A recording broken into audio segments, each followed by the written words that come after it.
여러분 안녕하십니까? 네, 오늘도 우리 하나님 말씀 함께 나누겠습니다. 오늘은 마태복음 5장 10절 말씀입니다. 의를 위하여 박해를 받는 자는 복이 있나니 천국이 그들의 것임이라. 아멘. 우리는 지금까지 예수님께서 말씀하신 8가지 그리스도인의 성품, 그리스도인에게 필요한 성품에 대한 말씀 7가지를 함께 보았고요. 오늘은 마지막입니다. 마지막 여덟 번째, 우리 그리스도인들이 가져야 될 성품에 대한 말씀을 함께 나누겠습니다. 오늘 이 말씀, 의를 위하여 박해를 받는 자는 복이 있다. 이렇게 말씀을 했는데요. 이 말씀은 하나님을 믿지 않는 사람들의 생각과는 정반대의 말씀입니다. 핍박을 받지 않는 자는 복이 있다라고 말을 해야 사람들은 갈등 없이 예수를 믿을 겁니다. 그러나 성경은 박해를 받는 사람, 의를 위해서 박해를 받는 사람을 복이 있다고 이렇게 말씀하셨습니다. 또한 이 말씀은 예수님을 적당히 믿고 안심하고 살아가고 있는 대부분의 그리스도인들에게 도전과 동시에 충격을 주는 말씀입니다. 이 말씀은요, 우리를 불안하게 만들고 우리가 신앙생활 할 때 불편 없이 살아가는데 굉장히 우리를 당황하게 만드는 말씀입니다. 의를 위해서 박해를 받는 자는 복이 있다. 얼마나 놀랍고 충격적인 말씀입니까? 박해와 고난을 받는 것이 왜 축복이겠습니까? 왜 손해보고 억울함 당하는 것이 축복입니까? 그러나 이 말씀은 원수까지 사랑하라는 말씀이 있는데요. 그 말씀과 함께 기독교의 본질을 보여주는 말씀이고요.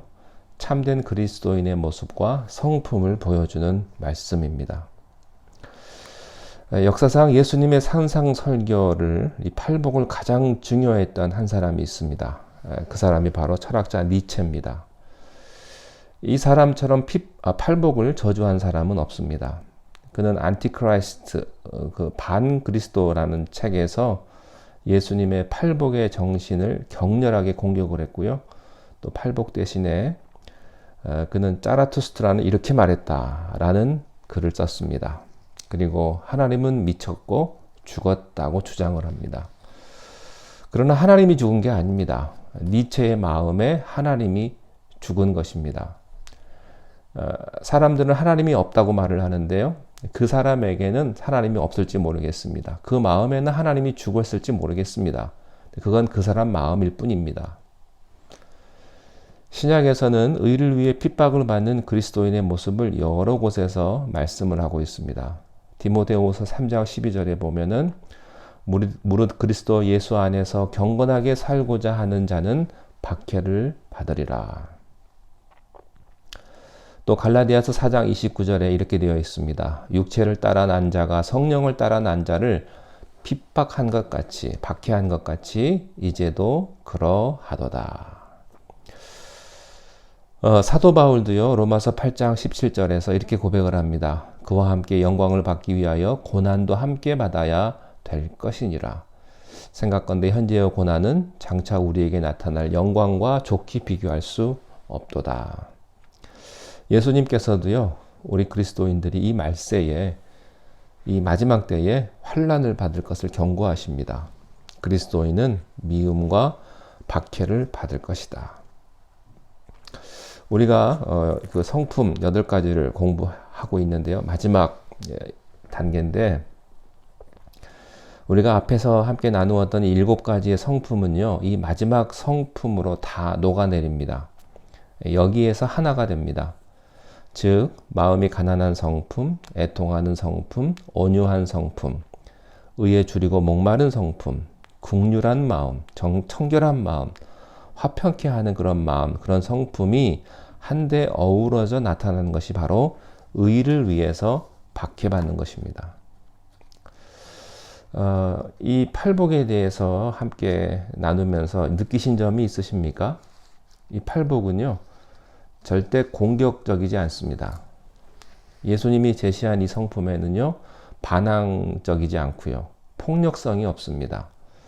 어찌 보면 어린 양같이 그저 당하는 모습, 참는 모습, 순종하는 모습, 나약한 모습으로 보여집니다.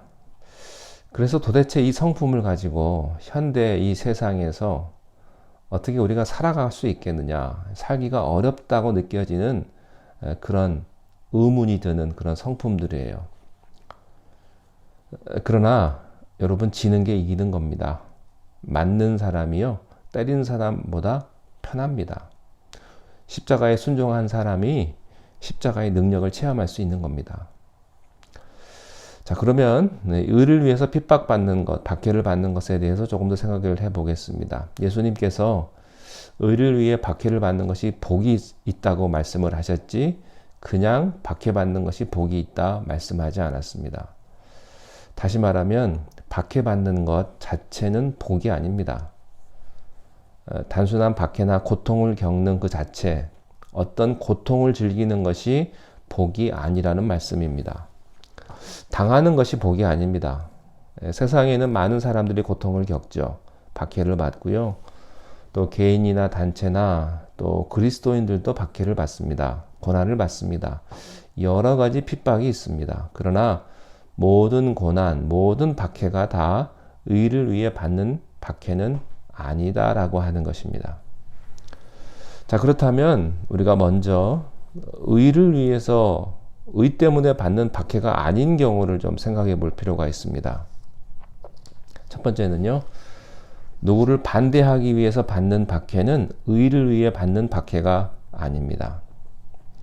어떤 사람은 정치를 하고, 또 어떤 사람은 의를 위해서, 자기의 의를 위해서, 자기의 그 어떤 신념을 위해서 죽음까지도 가는 사람이 있습니다. 그것은 여기서 말씀하시는 그런 의가 아닙니다. 두 번째, 자신이 미련해서 받는 박해도 아닙니다. 이것은 자신이 지혜로웠다면 결코 욕을 안 먹었을 텐데, 똑같은 일도 미련하게 처리해서 당하는 고통입니다. 곤욕이죠. 많은 경우가 여기에 해당을 합니다. 어떤 사람은 성격이 못되고 고집이 세고 남을 무시하는 태도 때문에 고난받는 사람도 있어요. 그것도 아닙니다. 근데 그 사람이 주장하는 것은 옳아요. 근데 그 사람 성격이 못돼서, 표현하는 방법이 잘못돼서 고난받는 것입니다. 또 어떤 사람은요, 광신적인 열정 때문에 고난을 받는 사람도 있습니다. 믿는 사람들이 자기 혼자만의 지나친 열정 때문에 가족과 생활을 소홀히 함으로 박해를 당하는 경우입니다. 그런데 이런 경우에요, 자기는 예수님을 위해서 고난당했다고 생각을 합니다. 그들이 좀 더 지혜롭고 인격적이었다면 고난을 받지 않았을 텐데, 우리는 이런 예를 많이 봅니다. 통일교나 신천지나 이런 이단들을 보면요, 그들이 당하는 박해가 기존 교회가 박해한다고 그럽니다. 그래서 자랑을 하고요, 또 당연히 여기고요, 정당화시킵니다. 이것은 모두 잘못된 열심입니다. 지나친 광신 때문에 박해를 받는 겁니다. 예수님은 우리들에게 뱀처럼 지혜롭고 비둘기처럼 순결하라고 말씀을 하셨어요. 어떤 사람은 자기의 죄와 실수 때문에 고난을 겪는 사람도 있습니다. 베드로전서 2장 20절에 죄가 있어 매를 맞고 참으면 무슨 유익이 있으리요? 그렇죠. 죄가 있어서 매를 맞는데 무슨 유익이 있겠습니까? 또 공연히 남의 일에 끼어들어서 고난을 받는 것도 예수를 위해서 받는 고난이 아니다라고 하는 것입니다. 베드로전서 4장 15절에 너희 중에 누구든지 살인이나 도적질이나 악행이나 남의 일로 간섭하는 자로 고난을 받지 말려니와, 이렇게 되어 있습니다. 조금 더 중요한 얘기를 하나 더 말씀을 드리겠습니다. 이게 아주 예민한 것인데요, 어떤 사람들은 대의 명분을 위해서 고난받는 사람이 있는데 그것도 아닙니다. 다시 말하면 어떤 자기의 정치적인 것과 종교적인 것을 혼합시켜서 이것이 마치 예수님을 위해서, 의를 위해 고난받는 것처럼 해석하는 경우입니다. 자기가 옳다고 생각하는 일을 위해서 희생하고 행동하는 일은 좋은 일이죠. 그러나 그것이 예수님을 위한 일이라고, 의를 위한 일이라고 해석하지 말아야 합니다. 어떤 사람의 경우에는 사회 정의를 위해서 그렇게 해서 자기 목숨까지도 내놓는 사람이 있습니다. 그것은 그가 의를 위해서 박해받는 것이 아닙니다. 자기가 옳다고 생각하는 일에 희생된 것 뿐입니다. 한 가지 더 말씀을 드리겠습니다. 여기서 의를 위해 핍박을 당한다고 하는 것은요, 선을 행하다 당하는 그런 박해하고는 다른 것입니다. 어떤 사람들은 고상한 일을 위해서 순교를 하고 사회를 위해서 목숨을 내놓고 또 국가나 대중을 위해서 희생을 하고 죽기까지 하는 것인데, 그렇게 하고 나서 그것이 진리요 하나님의 뜻이라고 생각을 합니다. 그렇지만 세상의 진리는 언제나 상대적인 것입니다. 우리나라 사람들이 보면 진리인데 일본 사람들이 보면 진리가 아닌 게 있어요. 이등박문은요, 우리나라 사람들이 보기에는 굉장히 기분 나쁜 사람입니다. 근데 일본 사람들이 보기에는 굉장히 훌륭한 사람이죠. 무엇이 옳은 것입니까? 안중근 의사는요, 우리나라 사람들에게는 영웅이죠. 반대로 일본 사람에게는 기분 나쁜 사람일 거예요. 물론 객관적으로 보아도 일본이 나쁘지만 보는 사람에 따라서 해석이 달라진다는 뜻입니다.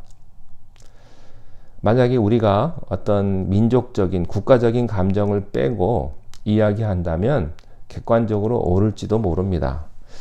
그렇지만 우리가 이야기할 때요, 어쩔 수 없이 내 개인적인, 주관적인 어떤 민족적인 감정, 이런 것들이 개입이 될 수밖에 없습니다. 한국 사람인 우리들은요, 당연히 한국 사람의 입장에서 그런 감정이 들어갈 수밖에 없는 것이죠. 그래서 나는 객관적이라고 말할 수가 없는 겁니다. 항상 우리는 자기 입장에 서서 이야기하게 하기 때문이죠. 좋은 것이라고 다 하나님의 뜻은 아닙니다. 그것은 마치 하나님은 사랑이시지만 사랑이 곧 하나님이 아니라는 사실과 같은 거예요. 하나님은 선하시지만 선이 곧 하나님은 아니라는 것과 마찬가지입니다. 우리는 좀 더 엄격하고 냉정하게 성경의 진리를 이해할 필요가 있습니다. 우리는 뜨거운 가슴으로 신앙생활해야 합니다. 그러나 머리는 차가워야 합니다. 때로는 냉정해야 합니다. 분명할 때는 분명하게 해야 됩니다. 사람이요, 너무 좋아도요, 우유부단하죠. 저는 우리가 우유부단하지 않기를 바랍니다. 안 되는 건 안 되는 거고, 타협할 수 없는 건 타협할 수 없는 겁니다. 우리가 하나님 앞에서 신앙생활을 할 때 뭐 좋은 게 좋은 거다, 그렇게 말할 수 있죠. 그러나 가슴은 뜨겁지만 때로는 차가운 머리로 냉정하게, 분명하게 우리가 신앙생활할 수 있게 되시기를 바랍니다. 기도하겠습니다. 하나님 아버지, 우리가 받는 박해가, 우리가 받는 고난이 하나님의 의를 위해서 받는 고난이 되게 하시고, 그리하여 천국을 소유하며 하나님께서 기뻐하시는 하나님의 백성의 모습으로 살아가는 우리 모두가 되게 하여 주시옵소서. 우리 주 예수님의 이름으로 기도하옵나이다. 아멘.